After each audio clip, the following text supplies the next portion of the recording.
सो hello बच्चों, welcome to the class today. मेरा नाम है खुशी श्रीवास्तव और मैं आपके लिए लेके आई हूँ एनसीईआरटी बेस्ड रिवीजन क्वेश्चंस जो कि होंगे एनसीईआरटी से बेस्ड और आपके चैप्टर्स की पोम्स को कवर कर रहे होंगे। अभी तक हम काफ़ी क्वेश्चंस कर चुके हैं। सो जो आज हम क्लास लेने वाले हैं वो हमारी दो इंपॉर्टेंट पोम्स है, what a bird thought and the kites. इसके दोनों के एनसीईआरटी बेस्ड क्वेश्चन आंसर्स हम करने वाले हैं, जिससे आपकी कोशिश और मंजिलें हो जाएंगी आसान और नहीं होगी डरने की बात, क्योंकि जब तक हम हैं आपके साथ।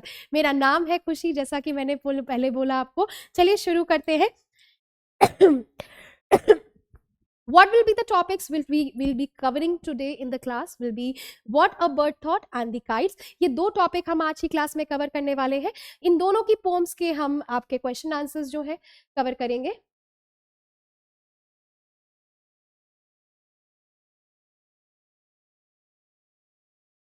ठीक है, चलिए शुरू करते हैं।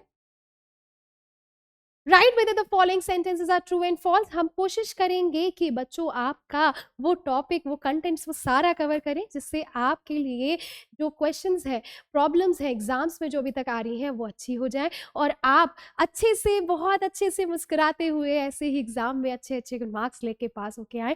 तो चलिए शुरू करते हैं। Write whether the following sentences are true and false. हमें जानना है कि ये क्वेश्चन जो है, ये जो सेंटेंस हमें दिए गए हैं, ये ट्रू है कि फॉल्स है। The bird changes house 2 times। हम अगर पोम पढ़ते हैं, पोम में हम देखते हैं कि क्या बर्ड ने 2 बार घर बदला था?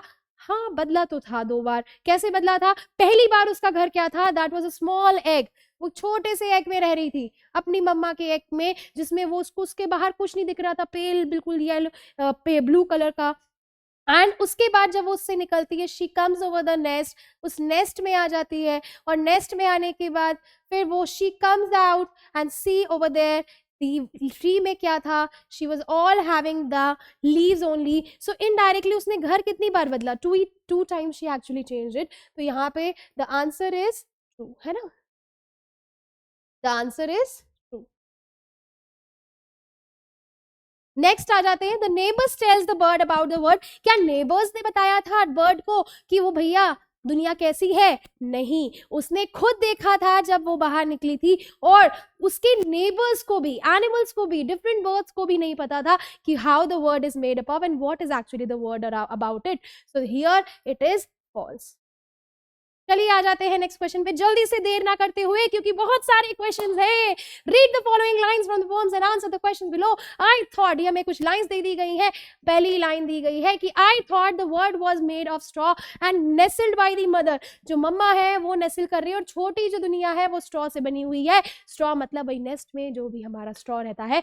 Who lived in the nest along with the baby bird। उस बेबी बर्ड के साथ नेस्ट में कौन रह रहा था? ऑफ कोर्स उसकी मम्मा रह रही थी। ये तो हमने ऑलरेडी पढ़ रखा है बच्चों, हम लोग के साथ भी, है ना? So the birds mother lived in the nest with her baby bird. Baby bird के साथ उसकी मम्मा रह रही थी। चलो आ जाते हैं सेकेंड क्वेश्चन में। Complete the following by choosing the correct option. The bird thought the word was made of straw. ऐसा उसे क्यों लग रहा था कि भैया दुनिया किससे बनी है? दुनिया स्ट्रॉ से बनी है। ऐसा क्यों लग रहा था? जब वो अपने पास जब स्ट्रॉ ही देखेगी तभी तो उसे लगेगा। तो यहाँ पे भी हुआ, it lived in a straw हट। हट में रहती थी? हट तो नहीं होती, हट तो छोटी सी झोपड़ी होती है। क्या वो झोपड़ी में रह रही थी? नहीं रह रही थी। Its nest was made of straw. Nest straw से बना हुआ था, ये तो सही लग रहा है। It's mother fed straw on it. Fed करती थी straw? No no, it's wrong. ठीक है, there was straw all around. Straw तो था all around, but the nest was made up of straw. So that is the most appropriate answer and we are going to tick it only. Which word tells you that the baby bird was warm and comfortable? हमें किन शब्दों से पता चलता है कि जो baby bird था वो फील कर रहा था कंफर्टेबल मम्मा के अपने उसमें नेस्ट में, और उसको she was feeling warm. Why? How we can feel it? From the lines if we see that the nestled by my mother, ये जो words है, the lines हम यहाँ लिख सकते हैं, the lines nestled by my mother, by my mother। ये जो लाइन है बच्चों, इससे पता चलता है कि मम्मा के साथ वो फील कर रही थी warm and comfortable. Straight away answer you will be getting. आ जाते हैं हमारे दूसरी लाइन में, यहाँ पे दे दिया गया है I said the world is made of leaves I have been very blind. भैया मैंने कहा कि दुनिया क्या बनी है, दुनिया किससे बनी है, लीव्स से बनी है, पत्तियों से बनी है दुनिया, और मैं अभी तक क्या थी, मैं अंधी थी, मुझे दिख नहीं रहा था। So indirectly why did the bird think the world was made of leaves, दुनिया, बर्ड को ऐसा क्यों लग रहा था कि किससे बनी है भैया दुनिया, वर्ड्स लीव से, क्यों कि the bird was actually the bird thought the world was made of leaves as it flew out of the nest। अब वो बड़ी हो गई है, she is grown up now, यहाँ पे लिख सकते हैं now she is grown up now,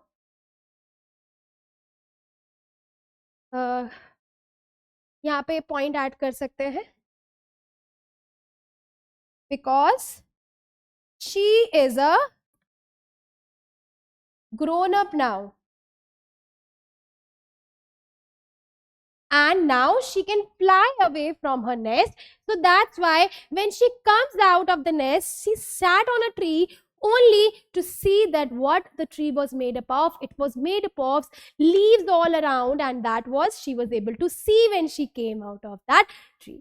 चलिए आते हैं नेक्स्ट लाइन में, अरे 2 पेज बढ़ गए, वापस आ जाओ। What is the set of words I said? बच्चे आई सेड, मैंने बोला मैं कह रही हूँ, मैं कह रही हूँ, तो मैं क्या कह रही हूँ, क्या मैं, इसका मतलब क्या होगा, क्या फ्लू होना इसका मतलब होगा, क्या शाउट होना इसका मतलब होगा, क्या स्पोक करना या क्राइड करना, क्या होगा, तो स्पोक होगा, क्राइड होगा, क्या होगा हमें बच्चों, मैंने बार बार बोला है मीनिंग्स, बच्चों किसी भी शब्द को पढ़िए मीनिंग्स के साथ पढ़िए, उसके मीनिंग्स के साथ पढ़िए और डिक्शनरी को मत भूलिए। क्या होता है कि डिक्शनरी से जब आप 5 वर्ड्स डेली निकालेंगे तब आप उसे इम्प्लीमेंट करेंगे और उनको लिख के समझ पाएंगे, और साथ में इम्प्लीमेंट जब करेंगे तो आप उसको अपनी डे टू डे लाइफ या डे टू डे वोकैब में उसको जोड़ पाएंगे, क्योंकि आपके पास लिमिटेड वर्ड्स है और जब आप पढ़ते हो तो आप अपनी नॉलेज बढ़ाते हो। So don't forget to do this activity in your day-to-day life if you want to increase your vocab and grammar skills and even the communication skills in English। तो meanings का मतलब, I said का मतलब यहाँ पे क्या कर रहा है, उड़ने का नहीं हो रहा है, shout करने का, चिल्लाने का नहीं हो रहा है, spoke बोलना yes हो रहा है, cried नहीं, cried भी नहीं हो रहा है, रोना वाना भी नहीं हो रहा है भैया। fill in the blanks to complete the sentences। यहाँ पे हमको कुछ एक लाइन दे दी गई और बोल रहा है भैया लाइन कंप्लीट करके दो। The bird felt that it had been very blind because bird ये फील कर रही है कि वो अभी तक क्या थी, अंधी थी, ब्लाइंड थी, because it could not see। यहाँ पे अगर हम देखें तो could not see ही आएगा क्योंकि वो देख ही नहीं पा रही थी, तभी तो ब्लाइंड थी, है ना। The leaves from dash the nest, leaves को नहीं देख पा रही थी, किसके अंदर से, नेस्ट के अंदर से। So inside will be the right word, inside आ गया। आ जाते हैं why did the baby bird think that its first word was small round and blue. अब बेबी जो बर्ड थी हमारी, उसको ऐसा क्यों लग रहा था कि जो मेरी दुनिया है वो बहुत ही छोटी है, राउंड है और ब्लू है। क्यों लग रहा था उसको बच्चों, क्योंकि इसलिए लग रहा था प्यारे प्यारे बच्चों, क्योंकि जब हम जिस जगह पे रहते हैं, छोटे पे जब हम लोग छोटे थे तो क्या होता था, घर के अंदर रखे जाते थे, कहीं नहीं जाना है, अगर तुम चले गए तो बच्चे पैर तोड़ देंगे तुम्हारे, पिताजी हमको बोल देते थे। तो क्या होता था भैया, डर के बैठ जाते थे, नहीं जाएंगे भैया, ठीक है भैया मार कौन खाएगा, छोड़ो बैठ जाओ घर पे। तो यहीं पे इसके साथ भी क्या हुआ है, जब ये घर पे होती थी, अपने नेस्ट के अंदर थी, अपने शेल के अंदर थी, तो वो उसके लिए वही दुनिया थी, उसके एग के अंदर। उसको लगता था the world is this much only inside the egg, egg के अंदर ही उसकी दुनिया है, वो छोटी सी, स्मॉल सी, राउंड सी, पेल ब्लू, है ना। So because of that she was to see, she had not seen anything beyond it, so that's why the baby birds used to think that the bird was only that small and round pale blue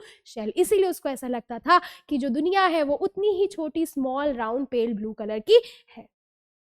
आ जाते हैं where did the bird go when it fluttered from its straw nest। भैया जब वो अपने straw nest से बाहर उड़ के जाती है तो उसको कहाँ गई, where did she go? She actually went out of its nest and sat on a tree। वो जाके ट्री पे बैठ गई to all it saw to see what is actually made up of, that was only made up of the leaves. उसने देखा, वो जाके देखती है कि वो जाके ट्री पे बैठ जाती है, आंसर तो इसका यही हो गया, बट वो क्या देखती है, वो वहां से ये भी देखती है कि अब हमारा जो घर है वो किससे बना था, it was made up of leaves. What quality did the bird say it would had when it flew away?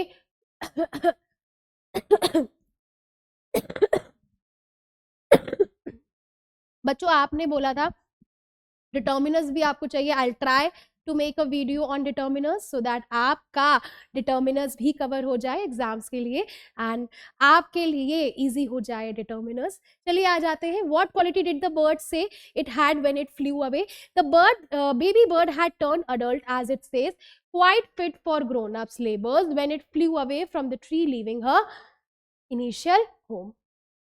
वो क्या बोल रही थी जब वो वहां से निकली थी और क्या क्वालिटी निकली? उसने बोला कि अब वो बड़ी हो गई है एंड वो से कि वो कहती है कि quite fit for grown up labours. और ये दुनिया कैसी है, वो बड़े होके जो लेबर कर पाओ. तुम क्या करोगे जब तुम बड़े होगे? तो ऑफ कोर्स तुम्हें काम करना पड़ेगा. छोटे होते हैं तो मम्मी आती है खाना दे के चली जाती है, बट हम लोग जब बड़े हो जाते हैं तो क्या करना पड़ता है? खाना बनाना पड़ता है ना. खाना खुद बनाना पड़ेगा, खाना खुद बना के खाना पड़ेगा. अब क्या है कि भैया टिफिन भी बना के लेके आना है, टिफिन भी बना के दे के जाना है, बच्चों को भी देना है. तो ये सारी चीजें रिस्पॉन्सिबिलिटी बढ़ जाती है जो हम लोग बड़े हो जाते हैं ना. तो इसी तरीके से क्या होता है कि वो अब आप ग्रोन अप हो, you need to labour for what you want. Actually now you need to do labour for what you want. So indirectly वो वर्ड जो है, जो वर्ड है हमारी, वो बदल गई है पूरी. That's it. हाँ, तो वर्ड है वो अपना जब घर छोड़ रही होती है, इनिशियल घर छोड़ रही होती है, सो वो ये बात बोलती है. चलिए आ जाते हैं. Who did you think were the birds neighbours? Why do you think so? Discuss. अब आपको ऐसा क्यों लगता है कि बर्ड के नेबर कौन कौन थे? क्योंकि बर्ड खुद बोलती है लास्ट पैराग्राफ में बर्ड के नेबर्स कौन है? Birds and animals are their neighbours. And उनको भी क्योंकि नहीं पता होता है क्योंकि दुनिया किससे बनी हुई है, लास्ट में याद होगा आपको. Like the baby bird the other birds and animals also don't know how the word is made and what it is actually made up of. तो ये भी उनको भी नहीं पता था इनडायरेक्टली, तो that's why it is saying these words. आ जाते हैं आंसर. अब आ जाते हैं नेक्स्ट चैप्टर पे हमारा काइट्स. ये भी बहुत अच्छा चैप्टर है. पतंग की तरह पतंग के साथ उड़ने का मन कर रहा था हमारे पोएट जी का और उन्होंने बढ़िया सी किताब, बढ़िया सी पोएम लिख दी है. चलिए आ जाते हैं. Answer the following question. How does the poet describe the kites in the first 2 lines? हमारी जो पहली लाइन थी, 2 लाइन थी, उसमें हमारे पोएट भाई साहब क्या कह रहे थे कि काश जो हवा में काइट उड़ रही है हम भी उनके जैसे हमें पाते, है ना. In the first 2 lines the poem the kite, the poet describes the kite with its high flying in the sky. वो बताता है कि काइट कितनी हाई फ्लाई कर रही है आसमान में और क्या कर रही है, जो ब्यूटी है. सोचो इतने छोटे से प्यारे से हम भी होते काइट की तरह, हवा में उड़ रहे होते तो कितना अच्छा लगता. तो उसी तरह काइट फ्लाई कर रही है इन the sky, high flying in the sky and capturing there beauty and movement in the sky. उसका जो मूवमेंट हो रहा है बिल्कुल पतंग का हवा में, है ना.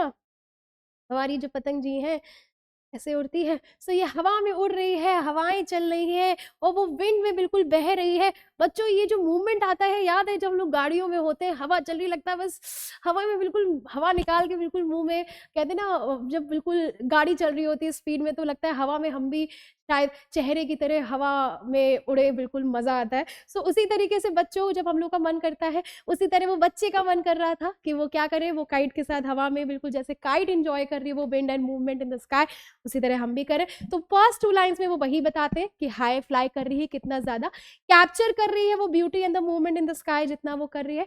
Why does the child say that they have to climb a tree to first to get the kite? वो कह रहे हैं भैया हमें पहले ट्री क्यों चढ़ना पड़ेगा काइट पे चढ़ने के लिए, ऐसा क्यों बोला उसने? क्योंकि because they wanted themselves to be being small and light so that they can climb onto the kite and fly. और पहले काइट पे चढ़ने के लिए ऊंचे पेड़ पे चढ़ना पड़ेगा. So that's why they were wanting कि वो पहले एक ट्री पे चढ़े और फिर वो छोटे और इतने छोटे और इतने लाइट वेटेड हो जाएं कि क्या हो कि वो आराम से पतंग के साथ पतंग पे बैठ के उसी के साथ हवा में उड़ते चले जाएं. So that's what they were wanting them कि वो kite पे बैठ के कर लें. So ये this is the answer. The climb say, the child says that they have to climb the tree first because they wanted themselves being small and light. वो अपने आप को चाह रहे हैं कि हम छोटे से और लाइट वेटेड हो जाए. अब हम लोग जैसे भारी लोग बैठ जाएंगे पतंग पे तो पतंग तो बेचारी फटी जाएगी. तो छोटे से, इतनी चींटी से भी छोटे अगर होंगे तो शायद हम उस पे बैठ के आराम से घूम फिर के चले आएंगे पतंग के साथ, है ना. What are the songs that the child hears when flying onto the kite? वो क्या song जो child hear करेगा जब वो top पे होगा kite के? It will be hearing the sound made by the wild wings. हवा की आवाज आ रही होगी, वो हवा की आवाज hear करेगा यहाँ पे. It will be hearing the sounds made by the wild winds. वो जो हवा की sound आएगी उसको वो बोल रहे हैं. Why did the people look up to the child and stare? If you looked up and saw that, what feeling would you have? अब ये कह रहे हैं बच्चों कि अगर आप उसकी जगह होते और आप छोटे होते और आपको ऐसे बैठा दिया जाता तो आप क्या कर, आप अगर देख रहे होते आप मतलब बच्चे की तरह आप क्या होते? नहीं, ये दूसरा question. Why did the people look up at the child and stare? क्यों लोग देख रहे थे बच्चे को और स्टेयर कर रहे थे? And अगर तुम भी ऊपर देख रहे होते ना, if you also looked up and saw that, what feeling would you have? तुम्हारे अंदर क्या फीलिंग आएगी आपको अब ये बताना है. तो ये कह रहे हैं people looked up and stared because it's unusual and amazing to see a child flying on a kite. क्योंकि बहुत ही अमेज्ड होते, they must be very amazed to see कि एक बच्चा कैसे काइट पे बैठ के बिल्कुल मस्ती से काइट पे घूम रहा है. ये पॉसिबल नहीं है बट ऑफ कोर्स फैसिनेट हो रहे हैं. Let them fascinate. ठीक है. सो उड़ रहे हैं और वो कितने अमेज हो रहे थे. अरे ये तो बच्चा बिल्कुल बैठा हुआ है. I looked up and saw that I would feel amazed. अगर मैं होती, अगर मैं देखती नीचे से कि अरे वो पतंग जा रही है, वो पतंग में बच्चा बैठा है, अरे कैसे बैठा है, ये तो बैठा ही कैसे. तो लाइक ये अमेजमेंट आता and I would feel excited and even if I will feel कि I would be also sitting over there कि काश मैं भी वो हवा और वो मौसम वो मजा एंजॉय कर पाती being a child like them, है ना. So this is what I would be feeling. If you were the kite carrying the child high up, अब मैं भैया बन गई हूँ पतंग. ठीक है. इफ बच्चों क्वेश्चन हमेशा समझा करो कि क्वेश्चन तुमसे पूछ क्या रहा है. अगर तुमने क्वेश्चन समझ लिया आंसर अपने आप बना लोगे और अगर चैप्टर समझ में आया है तो आंसर के इतना सोचना ही नहीं पड़ेगा. लेकिन फिर भी अब वो कह रहा है if you were the kite, तुम बन जाओगे काइट जो कैरी कर रहा है चाइल्ड को high up in the air. What would you tell them? तुम उनको क्या बताओगे? What would you tell them? If I were the kite, I would tell the child to hold on tight and enjoy the beautiful view with him from the top, feeling the wind and freedom of flying up. वो ये कह रहे हैं कि अगर मैं पतंग बन जाता तो मैं क्या करता, मैं उसको बोलता बच्चे अपने आप को पकड़ के बैठो मेरे साथ टाइट, नहीं तो गिर जाओगे आज, है ना. सो इनडायरेक्टली इंजॉय करता उसके साथ, वो और ऊपर तक लेके जाता और उसको व्यू दिखाता साथ में, है ना. मैं काइट होती तो मैं उसको बोलती टाइट पकड़ो जिससे वो गिरे ना. एंड वो beautiful view from the top मैं उसको फील कराती. वो ब्यूटीफुल फीलिंग ऑफ विंड जो होती और फ्रीडम ऑफ फ्लाइंग अप, जो इतना जो फ्रीडम से वो हवा में उड़ रहे होते उसको मैं फील कराती. So indirectly this is what they wanted to say. So बच्चों यहीं तक था हमारा आज का क्वेश्चन आंसर सीरीज. मैं बार बार बच्चों आपको बोल रही हूँ कि कोशिश करिए कि आप क्या करें, बार बार चैप्टर्स को रीड करें जिससे आपके लिए हो जाए प्रॉब्लम्स एंड क्वेश्चंस आसान. क्योंकि क्वेश्चन सिर्फ यहीं से नहीं आएंगे, आएंगे बीच से भी आएंगे और उसके लिए बहुत ज़रूरी है कि आप अपने चैप्टर्स को बार बार रीड करें. अगर आप बार बार बच्चों क्वेश्चन चैप्टर्स रीड करते हैं सो आपको चैप्टर का बेसिक समझ में आ जाता है, जिससे अगर बीच में से कुछ भी आता है आप उसे सॉल्व कर सकते हैं. And if once you have understood the chapter the answers are very easy for you to be framed up. And that's all what I wanted to say to you for today. So thank you बच्चों. बहुत अच्छा लगता है जब आप हमारे videos को देखते हैं, पढ़ते हैं और ऐसे ही मुस्कुराते रहते हैं. So stay tuned with us here eight physics वाला. मेरा नाम है खुशी, क्योंकि अब नहीं होना है दुखी, क्योंकि आ गई है खुशी. चलिए मिलते हैं अगली क्लास में नए चैप्टर्स और नए सीरीज के साथ. Thank you. Have a nice day.